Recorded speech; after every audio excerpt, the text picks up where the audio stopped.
Good morning, everyone, and welcome to my channel. Today, we are going to revise this only the index part of the RTI Act, and then we will proceed to the next part of the RTI. Right? That is the Information Rules, RTI Rules 2012. But before that, we just revise the index. Okay? So let's start this without moving down. अपने आप से भूलते हैं, then it is also okay. देखते हैं कितना हमें कल वाला कितना याद है. ठीक है? तो लेट्स बिगिन दिस. तो सबसे पहले आरटीआई एक्ट जो फर्स्ट है आपका, वो क्या है आपका? वो है आपका शोर्ट टाइटल है, then okay extent and commencement. Second में आपका पूरा डेफिनेशंस है. ठीक है. थर्ड वाले में आपका आरटीआई, इसमें ऑल सिटीजन्स के लिए है. फोर्थ वाला है आपका obligations of public authorities. Fifth है आपका सीपीआईओ और एसपीआईओ का जो भी वो है ना. तो इसका इसका हेडिंग क्या थी? फिफ्थ पार्ट की हेडिंग थी हमारी, जो भी सीपीआईओज है और जो एसपीआईओ हैं या फिर सेंट्रल एपीआईओ या फिर स्टेट एपीआईओज जो भी हैं, तो ऑब्लिगेशंस नहीं थी. ऑब्लिगेशंस तो पब्लिक अथॉरिटी का लिए था नंबर 4 पर. नंबर 5 पर है अपॉइंटमेंट, भी नहीं है उनका. नंबर 5 पर क्या है, मतलब है इसी से रिलेटेड. ओके, ये मैंने देख लिया है अभी इसको. It's designation. ठीक है. तो it's designation of public information officers, उनकी डेजिग्नेशन क्या होगी. ठीक है. डेजिग्नेशन की बात हो रही है फिफ्थ में. सिक्स पार्ट करता है रिक्वेस्ट फॉर इंफॉर्मेशन, और सेवन्थ बोलता है डिस्पोजल ऑफ रिक्वेस्ट. फिर एट्थ बोलता है आपका जो भी एग्जेम्पशंस है ना अंडर दिस एक्ट, उनके लिए exemptions from disclosure of information. फिर नंबर नाइन नाइन बोलता है आपका जिसमें जो आपको ना रिक्वेस्ट को रिजेक्ट किया जा रहा है. रिजेक्शन था ना, rejection to access in certain cases. और वो था किसके अंदर? वो था आपका copyright, infringement of copyright. Right, वो वाला है आपका. देन वी हैव, ये हो गया नाइन्थ, हो गया. टेंथ पर था आपका सिवरेबिलिटी. ठीक है. इलेवेंथ पर है आपका थर्ड पार्टी इंफॉर्मेशन. ट्वेल्थ से आपका सीआईसी, मतलब जो इनका कॉन्स्टिट्यूशन ऑफ सीआईसी है. 13 है आपका इनकी टर्म्स एंड कंडीशंस. 14th है इनका जो भी रिमूवल ऑफ सीआईसी बेसिकली. ठीक है. और सीआईसी या फिर आईसी दोनों. ठीक है. देन वी हैव 15 से तो एसआईसी स्टार्ट हो जाता है. ठीक है. That is constitution of this. Then terms and condition है 16. 17 नंबर पर है आपका रिमूवल ऑफ एसआईसी. ठीक है. देन 19th नंबर पर आपका अपील है. 20th नंबर पर पेनल्टीज है. 21 नंबर पर है आपका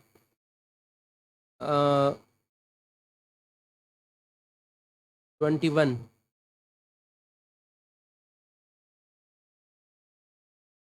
21 क्या है आपका?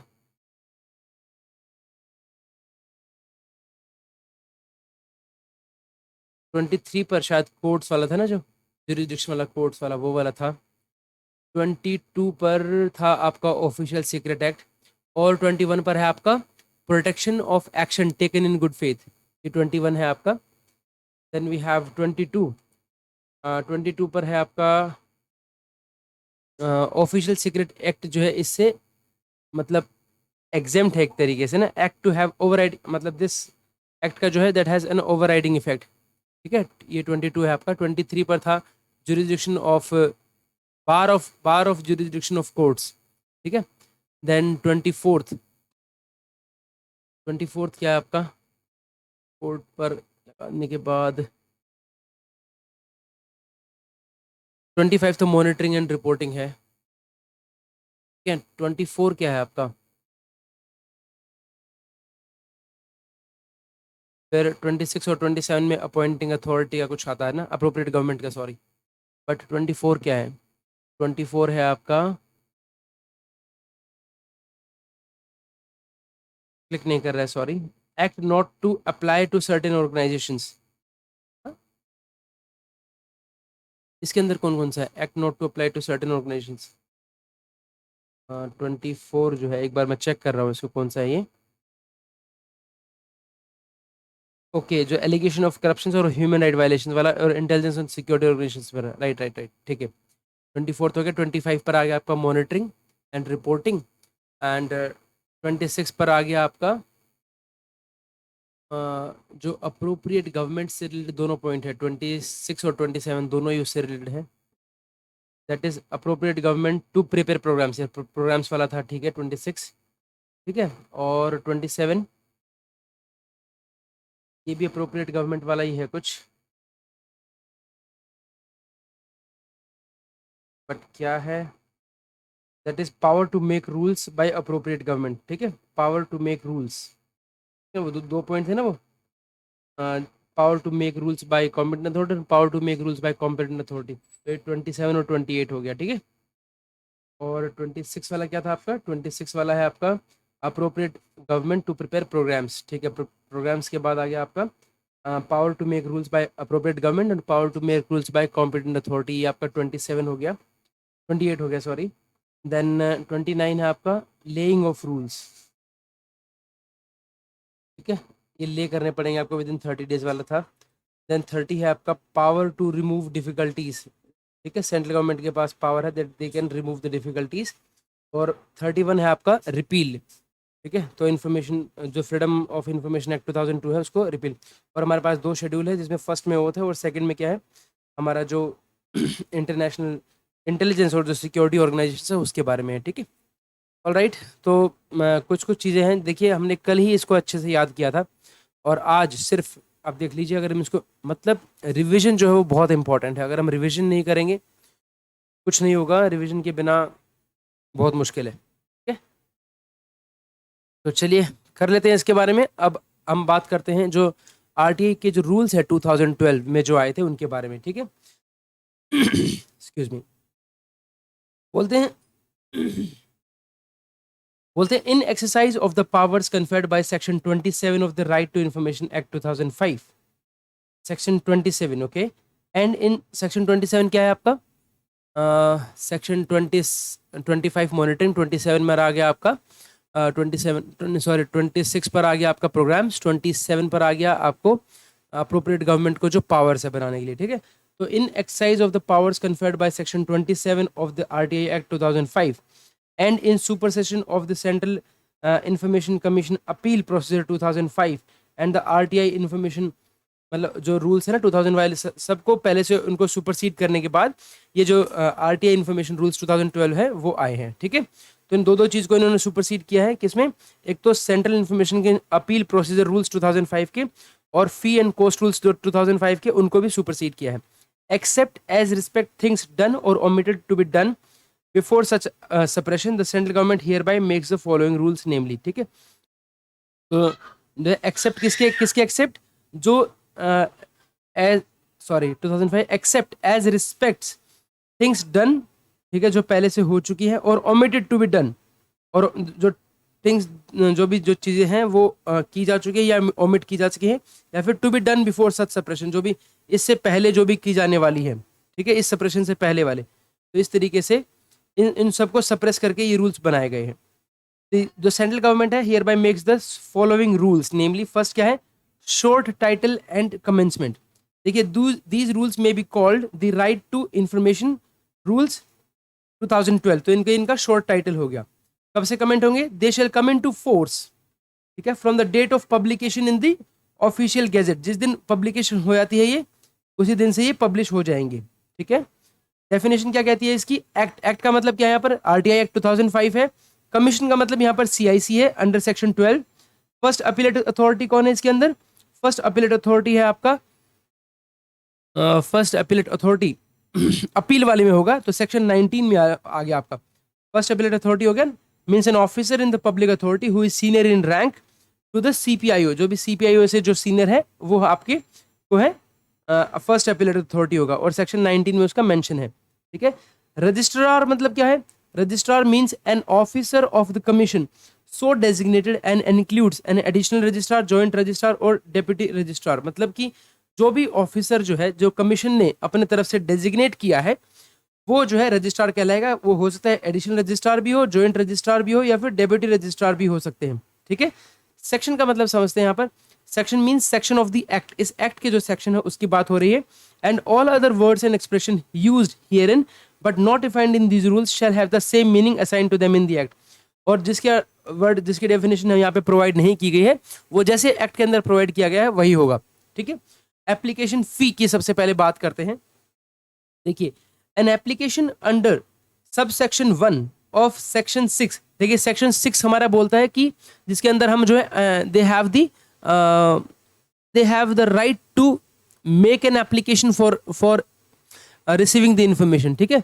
तो हमारा जो सेक्शन जो 6 बोलता है वो क्या बोलता है आपका, सेक्शन 6 बोलता है आपका रिक्वेस्ट फॉर इन्फॉर्मेशन. ठीक है. तो उसका जो 1 पार्ट है उसके अंदर दिया गया है that an application under sub section 1 of section 6 of the act shall be accompanied by a fee of ₹10. This is important कि आपको 10 रुपए का जो है ना वो फीस उसके साथ में लगेगी. ठीक है. and shall ordinarily not contain more than 500 words. और ये भी दिया गया है कि उसके अंदर ऑर्डिनरी जो है, ऑर्डिनरीली बोला है. ठीक है. shall ordinarily not contain more than 500 words.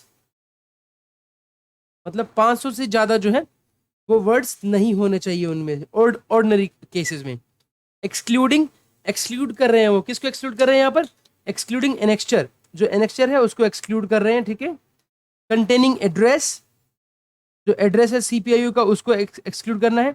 And that of the applicant, मतलब जो वर्ड जो प्रॉपर जो कंटेंट जो है उसके जो वर्ड्स है ऑर्डिनरीली जो है 500 वर्ड से ज्यादा नहीं होने चाहिए.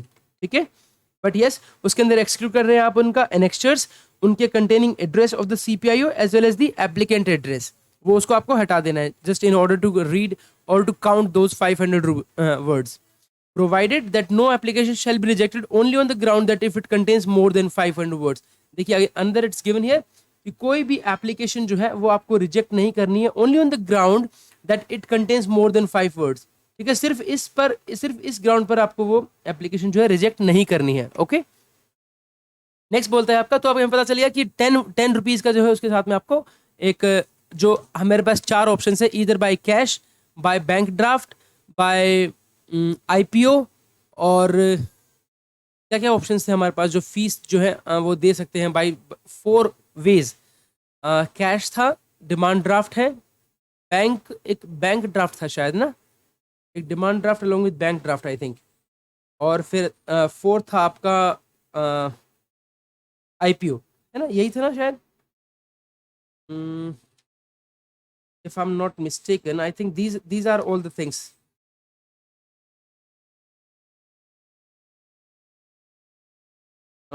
Okay, I'm not getting it. मुझे लग रहा है कि शायद यही चारों चीज़ें थी.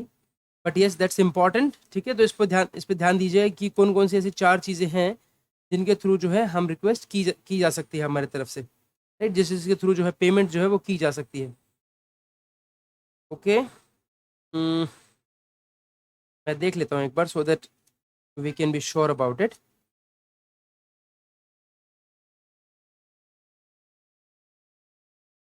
यस. तो हमारे पास जो इन्फॉर्मेशन है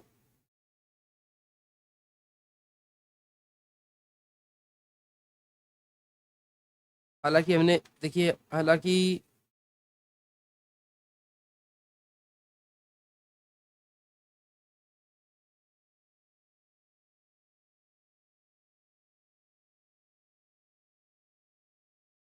देखिए हो सकता है इन केसेस में थोड़ा टाइम लग जाए बट दैट्स ओके, क्योंकि हम अपना क्या साथ साथ में इसका रिवीजन भी हो रहा है ना, तो this will help us a lot. तो कहीं ना कहीं ये हम कर सकते हैं, इसमें कोई बुराई नहीं है. ओके.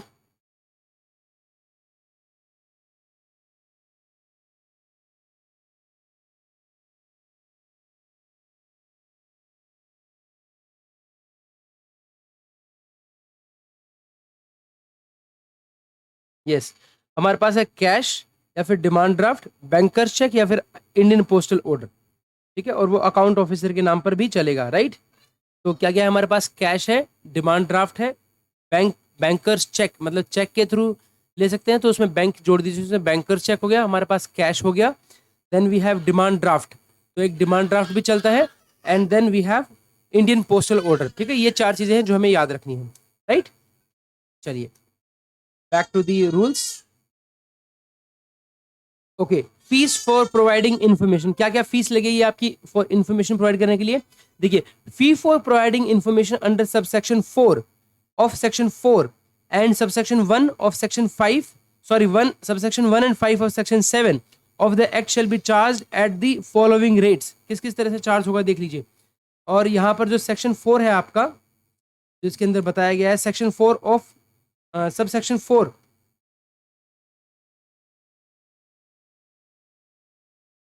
ये भी इंपॉर्टेंट है, इन पे भी ध्यान देंगे हम। देखिए सबसेक्शन 4 कहता है कि proactive disclosure package audited by the third party. Okay, नहीं ये नहीं कहता है, ये सेक्शन 4 जो आपका बोलता है,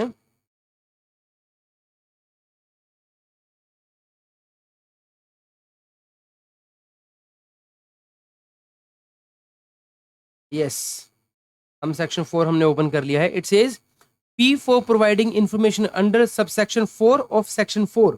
Okay.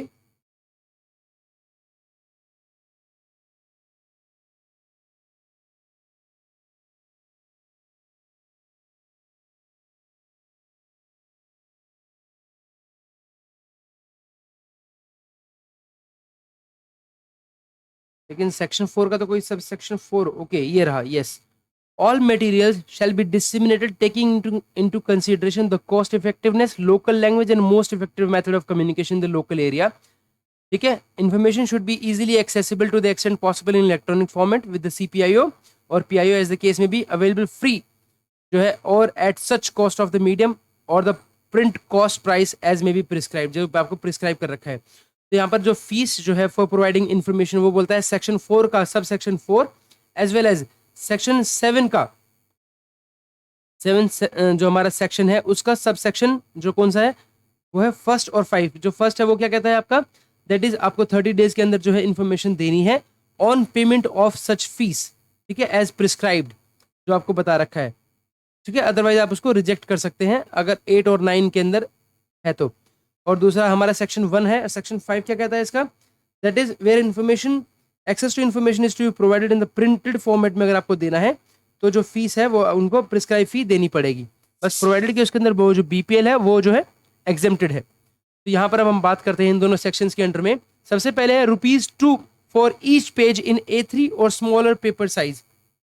देखिए तो सबसे पहले ₹2 का चार्ज लगेगा आपका, किस चीज के लिए, फॉर ईच पेज। अगर A3 पेज है तो, या फिर A3 से छोटा है अगर कोई भी, तो उसके लिए आपका लगेगा ₹2 पर पेज, ठीक है, ₹2 फॉर ईच पेज। दूसरा है एक्चुअल कॉस्ट और price of a photo copy in larger size.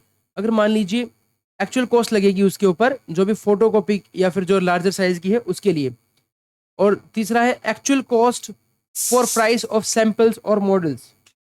तो एक्चुअल कॉस्ट लगेगी अगेन किस केस के अंदर, ओके यस, एक्चुअल कॉस्ट लगेगी फॉर सैंपल्स और मॉडल्स। सैंपल और मॉडल्स कोई है तो उसकी एक्चुअल कॉस्ट लगेगी, ठीक है। उसकी में आपका प्राइस दे रखा है दैट इज ₹50 फॉर डिस्क। अगर आप डिस्क के थ्रू इन्फॉर्मेशन लेते हैं तो उसके लिए आपको ₹50 पे करने पड़ेंगे, डिस्क या फिर फ्लॉपी के थ्रू, ठीक है।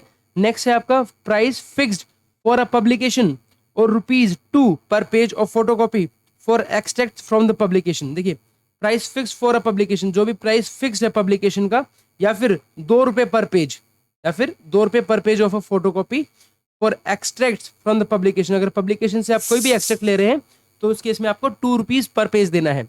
तो ₹2 पर पेज फॉर A3 या फिर smaller size as well as photocopy करते हैं तो उसके लिए भी ₹2। एक्चुअल कॉस्ट ऑफ प्राइस जो है सैंपल और मॉडल्स के लिए, और actual cost of price of a photo copy अगर लार्जर साइज के लिए है तो उसके लिए देखिए जो फोटो कॉपी जो आपकी वैसे साइज के लिए जो नॉर्मल साइज में है उस केस में आपके ₹2 लगेंगे, लेकिन अगर वो लार्जर साइज का है तो उसका एक्चुअल कॉस्ट लगेगा, ठीक है। No fees for inspection, inspection के लिए आपकी कोई फीस नहीं है, आपको कोई फी पे नहीं करनी है, ठीक है। For the first hour of inspection, कब के लिए, पहले घंटे के लिए कोई फीस नहीं है, ठीक है। अगर आप बैठे हैं for the first hour of inspection कोई फीस नहीं है। And a fee of ₹5 for each subsequent hour of fraction there of.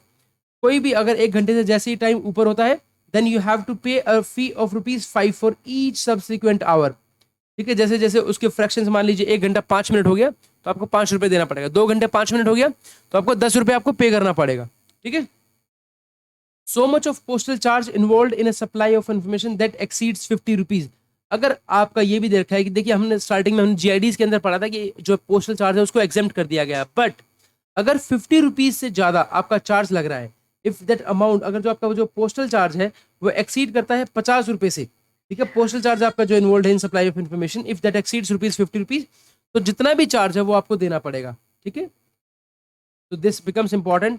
तो हमारे पास जो इन्फॉर्मेशन है वो क्या क्या है, सबसे पहले कि एक तो आ गया आपके पास कि 2 रुपए लगेंगे फोटोकॉपी के लिए, 2 रुपए लगेंगे A3 साइज के लिए या फिर उससे छोटे साइज के लिए, ठीक है।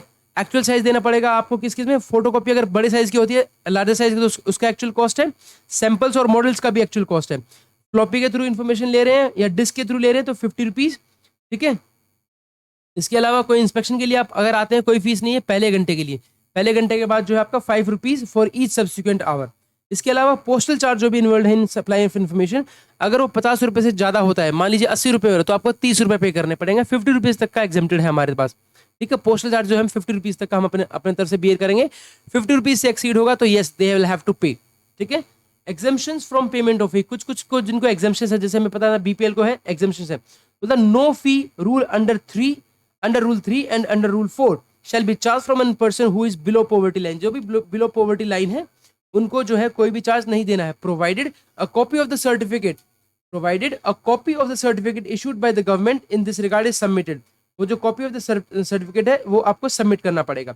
मॉडल ऑफ फी और पेमेंट, हमारे पास 4 ऑप्शन हमें अभी हमने जस्ट पढ़े, क्या कहते हैं, एक तो कैश हो गया, फिर आपका चेक हो गया तो उसको जिसको हमने बैंकर्स चेक बोला, देन डिमांड ड्राफ्ट हो गया, डिमांड ड्राफ्ट के बाद फोर्थ है आपका इंडियन पोस्टल ऑर्डर, ठीक है। दीज आर द 4 वेज जिनकी वजह से हम जो है ये हमारा मोड ऑफ पेमेंट ऑफ फी है। तो इसमें बोला गया है रूल्स के अंदर that fees under these rules may be paid in any of the following manner, ठीक है।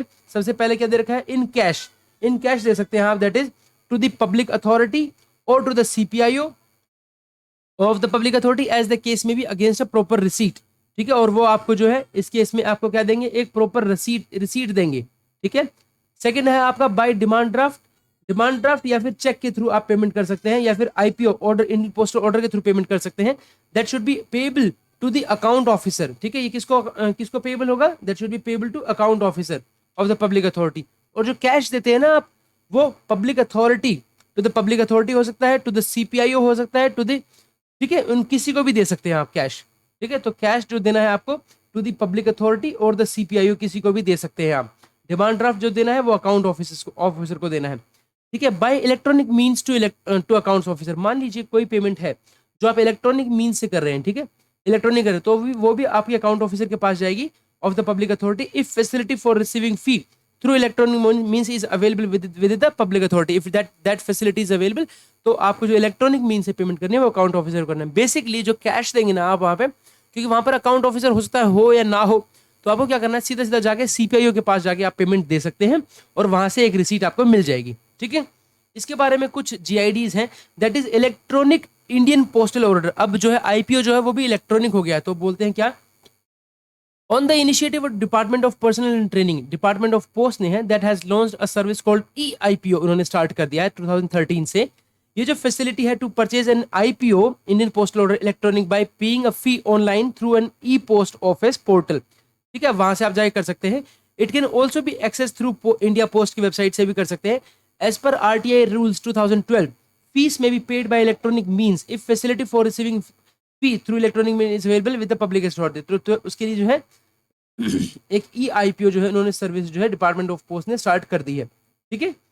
At present this facility is provided only for Indian citizen, जो ये जो है ये अभी जो ये फैसिलिटी है that is provided only for Indian citizen abroad, ठीक है, जो बाहर है ना उनके लिए है ये।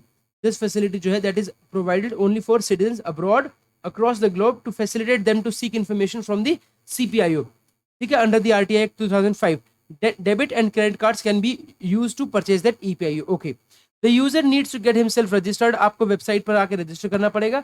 He has to select the ministry department for whom he desires to seek the information under the RTI Act, and EPIO so generated can be used to seek information from that ministry or department only. ठीक है, तो यहाँ पर बोल रहे हैं कि first of all they have to get themselves registered at the website, ठीक है, देन उनको सिलेक्ट करना पड़ेगा क्या, कौन सी मिनिस्ट्री के अगेंस्ट लगा रहे हैं आप, वो जिससे आप इन्फॉर्मेशन जो है डिजायर करना चाहते हैं, लेना चाहते हैं। फिर आपका जो ईपीआईओ जो जनरेट होगा तो आप जो है then can be used, it can be used to seek information from that ministry से आप ले सकते हैं। अब print out of the EPIO is required to be attached, इसके लिए आपको प्रिंट आउट जो है वहां का जो है प्रिंट आउट उसको अटैच करना पड़ेगा, ठीक है। EPIO is required to be attached with the RTI application, ठीक है। If the RTI application is being filed electronically, EPIO is required to be attached as attachment. This is important कि अगर आपने इलेक्ट्रॉनिकली पेमेंट की है, क्योंकि उसका क्या प्रूफ होगा, सॉरी उसका क्या प्रूफ होगा, प्रूफ है आपके पास वो जो रिसीट है, जो EPIO का जो है ना प्रिंट आउट है, वो आपको अपनी एप्लीकेशन के साथ लगाना है। It may be noted that this facility is only for purchasing an electronic postal order, Indian postal order electronically.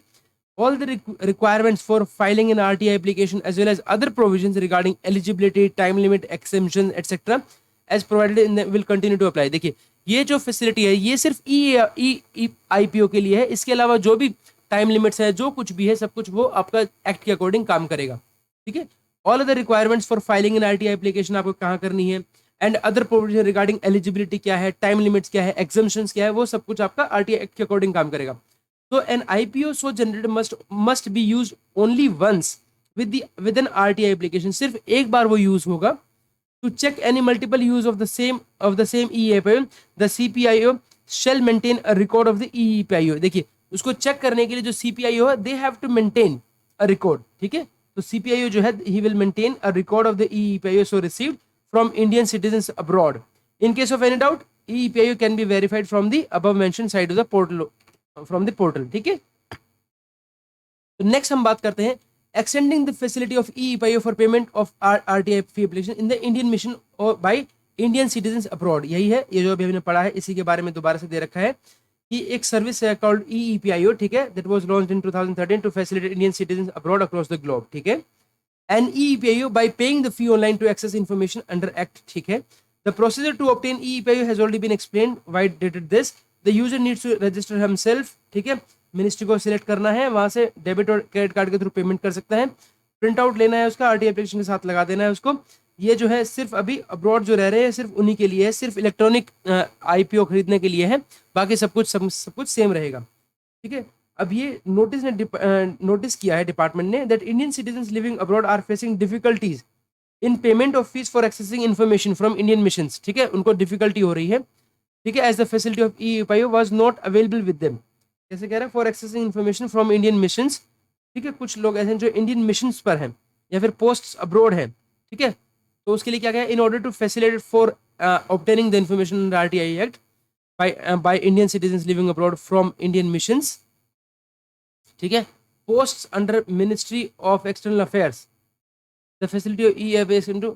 देखिए तो इन्होंने क्या किया, इस फैसिलिटी को जो पोस्ट है ना, that is under Ministry of External Affairs, the facility of EPIO is extended to 176 missions post, ठीक है, तो उन्होंने उसको भी एक्सटेंड कर दिया, जैसे एम्बेसी ऑफ इंडिया काबुल के अंदर, general consulate general of India Herat, इस तरीके से उन्होंने embassy of India Panama, embassy of India Doha Qatar, इस तरीके से उन्होंने 176 एम्बेसीज को ये जो है फैसिलिटी एक्सटेंड कर दी है, ठीक है। 7th पॉइंट है इसका, appointment of secretary to the commission. इस कमीशन में एक सेक्रेटरी भी होंगे, सेक्रेटरी मतलब कि जो सेक्रेटरीट सर्विसेज का जो है वो मतलब कार्य संभालेंगे।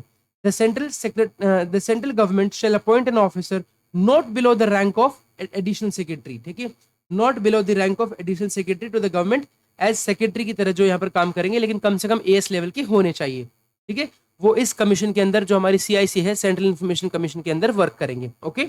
नेक्स्ट है अपील टू द कमीशन। अब अपील किस तरीके से कर सकते हैं आप कमीशन में, देखिए कोई भी person who is aggrieved by an order passed by the first appellate authority, commission के पास तो वही जाएगा ना जिसने फर्स्ट अपीलेट अथॉरिटी वाला जो है एग्जॉस्ट कर लिया होगा, ठीक है, तो फर्स्ट अपीलेट अथॉरिटी के पास जो है कोई भी पर्सन जाता है, by non disposal of his appeal by the first appellate authority may file an appeal to the commission in the format given in the appendix and shall be accompanied by the following documents, और उनको कुछ जो है document जो है लेने हैं, ठीक है, डली authenticated and verified bye the appellant, जो कि उनको खुद से अपने तरफ से क्या करना है, उनको वेरीफाई करना है एपिलेंट के द्वारा। वो क्या क्या है, that is a copy of application submitted by the CPO, तो जो एप्लीकेशन जो है, copy of application submitted to the CPIO को आपने कौन सी कॉपी लगाई थी, वो वाली एप्लीकेशन आपको देनी है। Secondly a copy of reply received from CPO, जो रिप्लाई आपको आया है CPIO के थ्रू, आपको उसकी कॉपी लगानी है। Then a copy of the appeal made to the first, पर फिर जो अपील की कॉपी है वो आपको देनी है, ठीक है। Then order received if any from the first appellate authority, से क्या ऑर्डर आया है उसकी कॉपी आपको लगानी है। Then copies of other documents relied upon by the appellant and referred to in his appeal, कोई भी ऐसे डॉक्यूमेंट जो उन्होंने अपने उसके साथ में अपीलेंट ने लगा रखे हैं अपील के अंदर, तो वो आपको रेफर करने हैं। As well as an index of document, एक इंडेक्स भी लगाना है the document refer to in the appeal, ठीक है, सो दैट स्टार्टिंग में फर्स्ट पेज से जो है सीआईसी जो है उनको रेफर कर सके इजीली, ठीक है। ये डॉक्यूमेंट्स आपको लगाने हैं। देन आता है आपके ऊपर नेक्स्ट पॉइंट आता है 9 नंबर, रिटर्न ऑफ अपील। ये अपील जो है रिटर्न कैसे हो, देखिए एन अपील जो है that may be return to the appellant if it is not accompanied by the documents as specified in rule 8।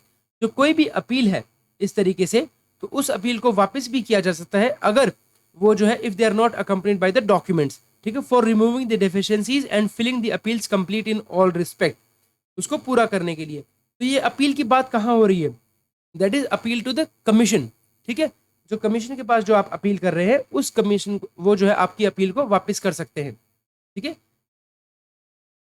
If it is not accompanied by the documents as specified in rule 8 for removing the deficiencies, okay, ठीक है। अब process क्या है appeal की, देखिए on receipt of an appeal if the commission is not satisfied that it is a fit case to proceed with, it may, after giving an opportunity of being heard to the appellant and after recording its reason, dismiss the appeal। देखिए सबसे पहले क्या करेंगे, जब भी उनके पास एक appeal आएगी, ठीक है, and if the commission is not satisfied, commission जो है उन डॉक्यूमेंट्स पे जो है सेटिस्फाइड नहीं है, बिकॉज कमीशन के पास तो सारी अपील आ गई ना, उसके पास तो पता है कि इन्होंने क्या इन्फॉर्मेशन मांगी थी, फिर सीपीआई ने क्या दिया, फिर उन्होंने अपील कैसे की, फिर अपील के बाद क्या फर्स्ट अपील अथॉरिटी ने क्या इन्फॉर्मेशन दी उनको। तो अगर कमीशन सेटिस्फाइड नहीं है उनसे, ठीक है, that it is a fit case, कि ये fit case नहीं है to proceed with it, तो it may giving an opportunity of being heard, उनको एक सुनने का एक मौका देंगे to the appellant after recording its reasons and dismiss the appeal, और उसके बाद जो है केस को डिसमिस कर देंगे, ठीक है। नेक्स्ट है provided that no appeal shall be dismissed only on the ground that it has not been made in the specified format, अगर ये किसी specified format के अंदर नहीं है, ठीक है, no appeal shall be dismissed on the ground that it has not been made in the specified format if it is accompanied by documents as, अगर वो सारे डॉक्यूमेंट्स को स्पेसिफाई कर रहे हैं, मतलब जो भी डॉक्यूमेंट स्पेसिफाइड हैं वो सारे डॉक्यूमेंट्स दे रहे हैं, लेकिन वो पर्टिकुलर फॉर्मेट में नहीं है, तो सिर्फ फॉर्मेट के बेसिस पे आपको वो जो अपील है वो रिजेक्ट नहीं करनी है। Moreover, the commission shall not consider an appeal unless it is satisfied that an appellant has availed of all the remedies available to him। तो ये भी इंपॉर्टेंट है, अगर मान लीजिए कोई अपीलेंट अथॉरिटी, ठीक है, कोई भी जो पर्सन जो अपीलेंट है, if it does not go to first appellant authority, ठीक है, तो सीधा अगर सीआईसी के पास पहुंचा, then the CIC has the right to reject that appeal, ठीक है। तो कमीशन जो है शैल नॉट कंसीडर, कमीशन जो है कंसीडर नहीं करेगा किसी भी अपील को unless it is satisfied that the appellant has availed of all the remedies available to him under the act, ठीक है, वो सारी रेमेडीज उसने पूरी कर ली है। थर्ड पॉइंट है फॉर द पर्पज ऑफ सब रूल 2, ठीक है, इसी वाला, a person shall be deemed to have availed of all the remedies available to him under the act if he had filed an appeal before the first appeal, अगर उसने अपनी appeal जो है फर्स्ट अपील अथॉरिटी के सामने, appellate authority के सामने डाल दी है, तो उनको डीम्ड माना जाएगा कि yes he has availed all the remedies, ठीक है, एंड फर्स्ट अपीलेट अथॉरिटी और any other person competent to pass order on such appeal had made a final order, और जो भी फर्स्ट अपीलेट अथॉरिटी है they had made a final order on the appeal, ठीक है। Next है where no final order has been made by the first appellant authority with regard to the appeal preferred for within a period of 45 days, and 45 days जो है वहां से वो lapse हो गए हैं अगर मान लीजिए, ठीक है, and no final order has been issued by made by the first appellant authority, तो ये माना जाएगा कि उन्होंने जो है सारे के सारे जो अपने ऑप्शंस है वो एक्सरसाइज कर लिए हैं, राइट। नेक्स्ट पॉइंट आता है आपका प्रोसीजर फॉर डिसाइडिंग अपील्स, क्या प्रोसीजर है जिससे आप जो अपील्स है उसको डिसाइड कर सकते हैं।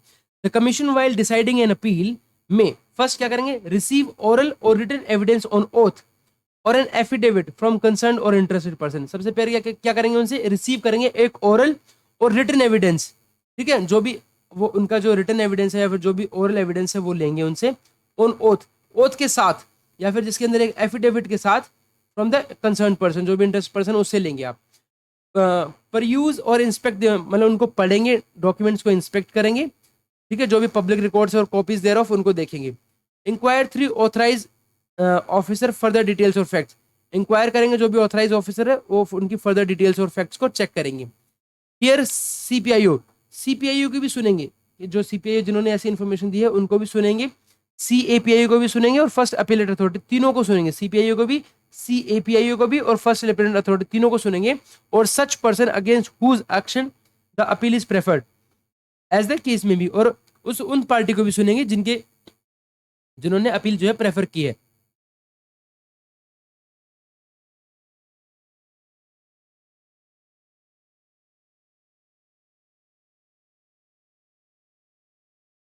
ओके इसके अलावा थर्ड पार्टी अगर कोई है, ठीक है, तो थर्ड पार्टी को भी सुनेंगे।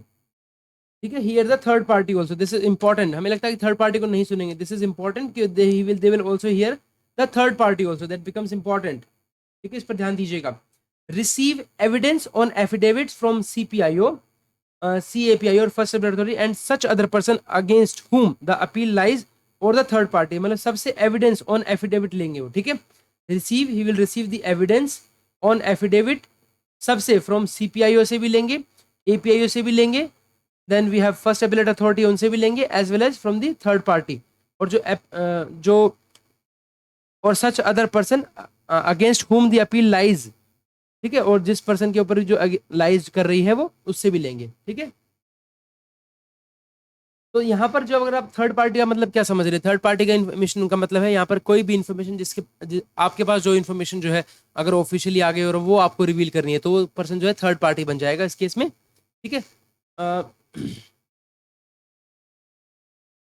अगर हम बात करें यहाँ पर थर्ड पार्टी इन्फॉर्मेशन की, तो हमारा जो रूल नंबर सेक्शन नंबर जो 11 है वो यही बात बोलता है इसके थर्ड पार्टी इन्फॉर्मेशन के, विद इन 5 डेज जो है वो पर्सन को आना है और उसके बाद उनको 10 डेज का टाइम दिया जाएगा टू गिव द रिप्लाई। फिर भी अगर उनको लगता है तो वो इन्फॉर्मेशन दे सकते हैं, बट उनको प्रॉपर वो प्रोसीजर जो है फॉलो करना है। तो इस केस में थर्ड पार्टी को भी सुना जाएगा, right, this is important. Next है आपका presence of the appellant before the commission, और जो प्रेजेंस है जो भी एपिलेंट है उसको भी आना पड़ेगा। The appellant shall be informed of the date at least 7 clear days before the date of hearing. ठीक है, 7 दिन उनको दिए जाएंगे, क्लियर डेज दिए जाएंगे from the date of hearing, तो उनको बताया जाएगा। The appellant may be present in person और through his duly authorise representative.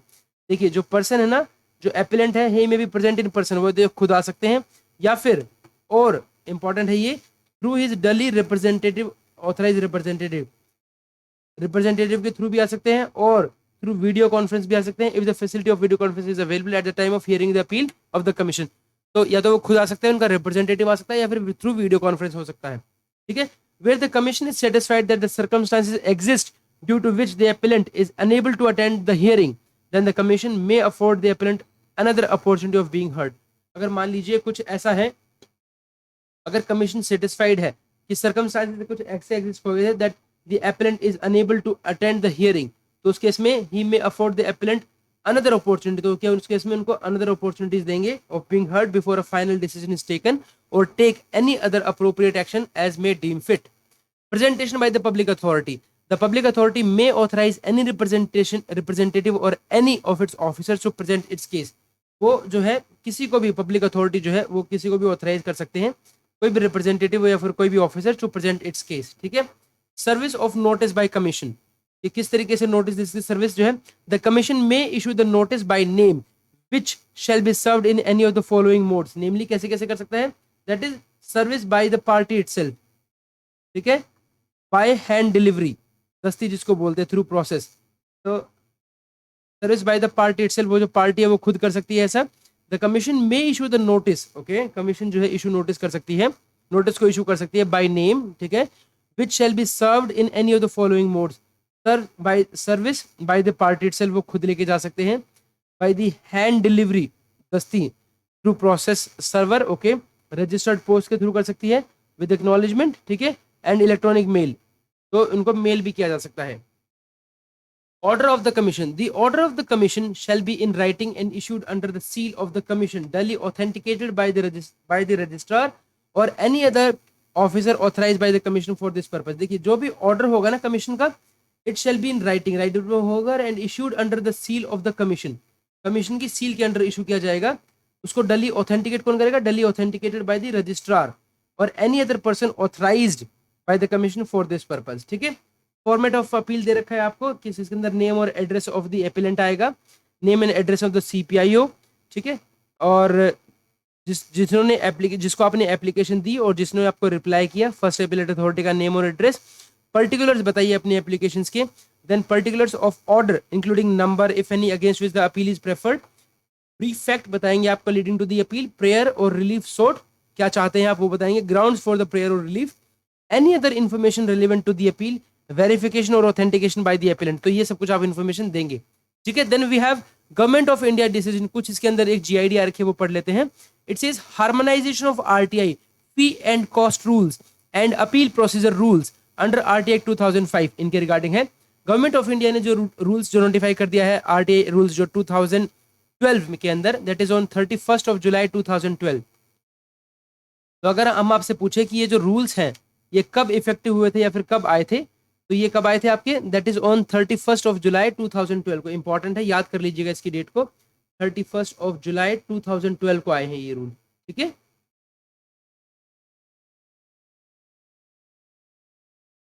तो इसमें कहता है आपका इन सुपरसेशन ऑफ सीआईसी, इन्होंने किस चीज को सुपरसीड किया, ये इंपॉर्टेंट है।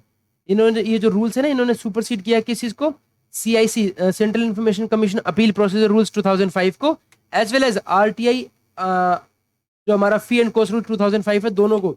तो सीआईसी का अपील प्रोसीजर रूल्स को भी किया है और ये फी कॉस्ट रूल 2005 है उनको भी किया है। Now while drafting the RTI rules 2012, it was stipulated that once notified the state governments would be requested to adopt these rules mutatis mutandis, मतलब शायद जैसे आएंगे वैसे के वैसे लेना है।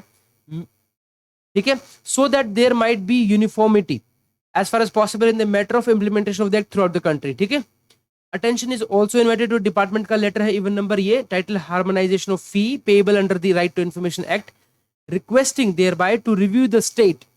ठीक है, to review the state supreme court high court. देखिए जैसे ये harmonisation of fee payable under the RTI act जो है, इसके अंदर हम रिक्वेस्ट भी कर रहे हैं। ठीक है, under this RTI act requesting thereby, किस किस को रिक्वेस्ट कर रहे हैं, to review the state supreme court high court RTI fee and cost rules and to prescribe fee in consonance with the fee prescribed by the government of India as per RTI act 2005, so that fees should not become a disincentive for using the right to information. It has been observed that few states have not yet harmonized their fee rules with that of the central government. तो जो इन्होंने rules दिया है उसके लिए वो कह रहे हैं कि सब हार्मोनाइज, मतलब सब के सब जो है सेम इसका रूल कर लीजिए, सो दैट सेंट्रल गवर्नमेंट से जो है जो रूल बनाए हैं ये सब पूरे के पूरे स्टेट्स में यूनिफॉर्मिटी ला सके पूरी कंट्री के अंदर। ठीक है, तो ये बोला गया है harmonisation of fee payable under the RTI act, requesting thereby to review the state